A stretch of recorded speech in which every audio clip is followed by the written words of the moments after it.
महाराष्ट्र और हरियाणा के विधानसभा चुनाव में भाजपा को मिली बम्पर जीत के बाद सभी ये जानने की कोशिश कर रहे हैं कि लोकसभा चुनाव के दौरान इन दोनों राज्यों में एनडीए उतना अच्छा नहीं कर पाई, इसके पीछे की वजह क्या रही। जबकि 2019 के लोकसभा चुनाव में दोनों ही राज्यों में एनडीए का जनाधार बहता रहा है। लोकसभा चुनाव में जहां एनडीए को महाराष्ट्र में 48 में से 17 सीटें मिली थीं, वहीं हरियाणा की 10 लोकसभा सीटों में भाजपा के हिस्से में मात्र 5 सीटें आई थीं। लेकिन हाल ही में हुए विधानसभा चुनाव में दोनों ही राज्यों में भाजपा ने बम्पर जीत हासिल की है। सर्वे में चौंकाने वाले जवाब। हरियाणा के 90 विधानसभा सीटों में से भाजपा के हिस्से में 48 सीटें आई हैं, जबकि महाराष्ट्र विधानसभा चुनाव में 288 सीटों में से महायुति के हिस्से में 235 सीटें आई हैं। ऐसे में इसको लेकर दोनों ही राज्यों की जनता से जब सर्वे के दौरान सवाल किया गया तो जवाब बेहद चौंकाने वाले थे। राहुल गांधी के प्रति जनता में विश्वास की कमी।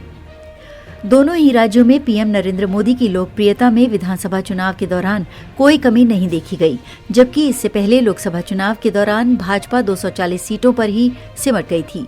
लोकसभा चुनाव के दौरान कांग्रेस और अन्य विपक्षी दलों की ओर से भाजपा पर संविधान बदलने को लेकर जो नैरेटिव सेट किया गया वो तब तो काम कर गया, लेकिन विधानसभा चुनाव में इसका असर कहीं देखने को नहीं मिला।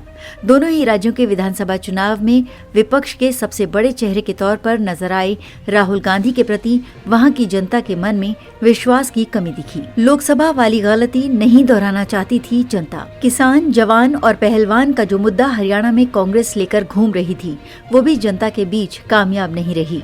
मेट्राइज की ओर से कराए गए सर्वे में जनता से जब इसको लेकर सवाल पूछा गया तो अधिकांश जनता ने कहा कि उनके अंदर इस बात का डर था कि विपक्ष के काम से देश कमजोर हो सकता है। ऐसे में लोकसभा चुनाव में जो गलती हमने की उसको विधानसभा चुनाव में नहीं दोहराया और इसी का नतीजा रहा कि भाजपा को दोनों राज्यों में इतनी बड़ी जीत मिली। जबकि हरियाणा में तो भाजपा ने लगातार तीसरी बार सरकार बनाकर रिकॉर्ड ही कायम कर दिया। पीएम मोदी के पक्ष में वोट। मेट्राइज के सर्वे में जो बात निकलकर सामने आई उसकी माने तो हरियाणा और महाराष्ट्र की जनता ने लोकसभा चुनाव में हुई अपनी भूल को सुधारते हुए प्रधानमंत्री नरेंद्र मोदी और भारतीय जनता पार्टी के पक्ष में वोट किया।